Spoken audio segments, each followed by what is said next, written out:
Hi everyone, by the way, I am Joan Faith Tormis Chu and I am 18 years old. For today's vlog, I'm going to be having a discussion video about the definition of e-commerce and the different types of e-commerce. So, let's further ado, let's start.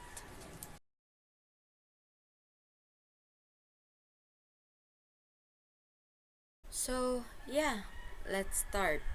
E-commerce and the different types of e-commerce. What is e-commerce? E-commerce is buying and selling of goods and services over the internet. It conducted over computers, tablets, smartphones, and other smart devices.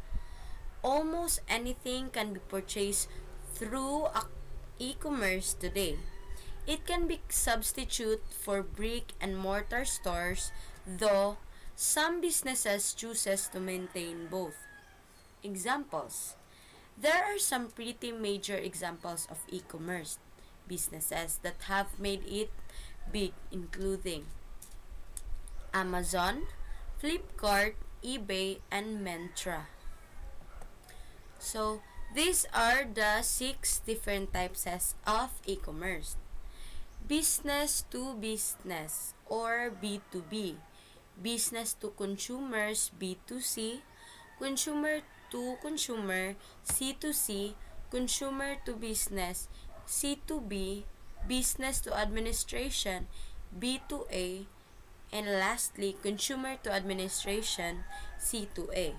So these 6 different types of e-commerce, I will be giving their definition and also their examples.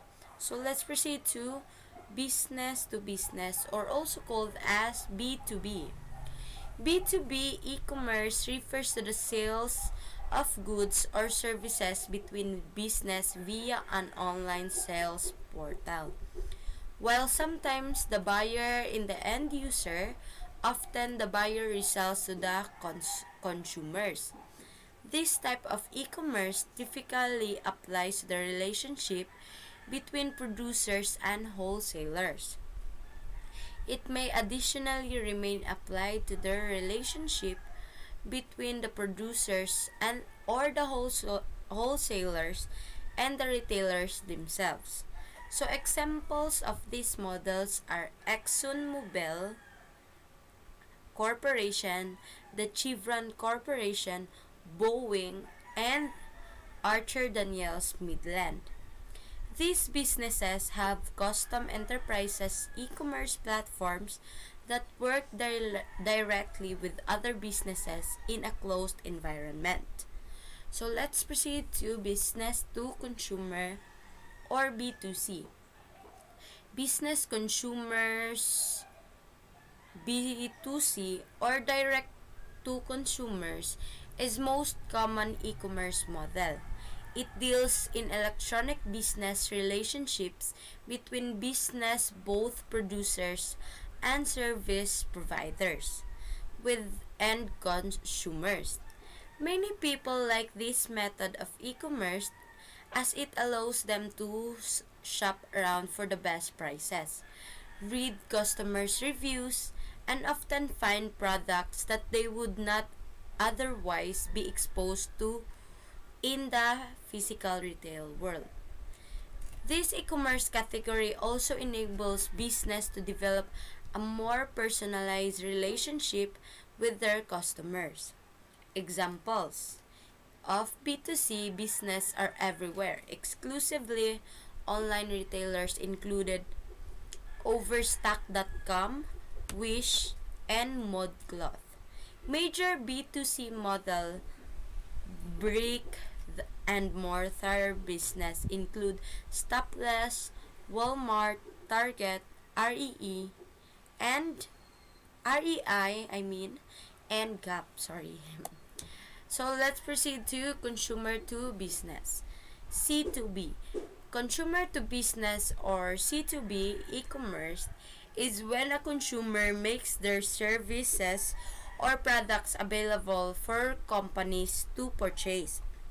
The competitive edge of the C2B e-commerce model is in its pricing for goods and services. These approaches includes reverse auctions in which customers name the price for a product or service they wish to buy. Another form of C2B occurs when a consumer provides a business with a fee-based opportunity to market the business's products on a consumer's blogs.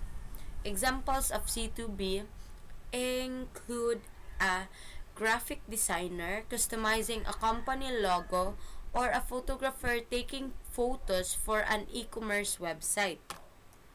So, next is consumer to consumer.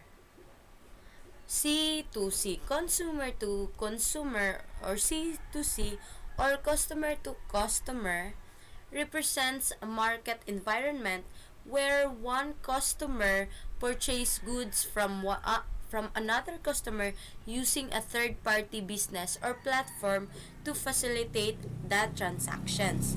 Examples of C2C include Craigslist and eBay, who pioneered this model in the early days of the internet. Generally, transactions in this model occur via online platforms such as PayPal, but often are conducted using social media networks like Facebook Marketplace and websites Craigslist. So next is business to administration. I think this is the last one. No. Yeah. Mm. So business to administration or B2B, B2E I mean.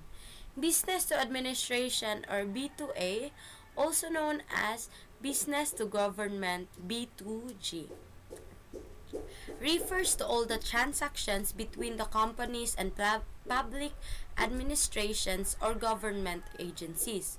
Government agencies use central website to trade and exchange information with various business organizations.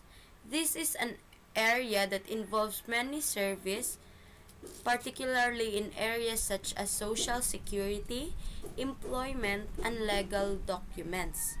One example of B2A model is Achila, a software company that produces government software solutions and public access to government services for permitting, planning, licensing, public health, and so on. Let's proceed to consumer to administration or C2A. Consumer to administration or C2A, e-commerce encompasses all electronic transactions between individuals and public administrations.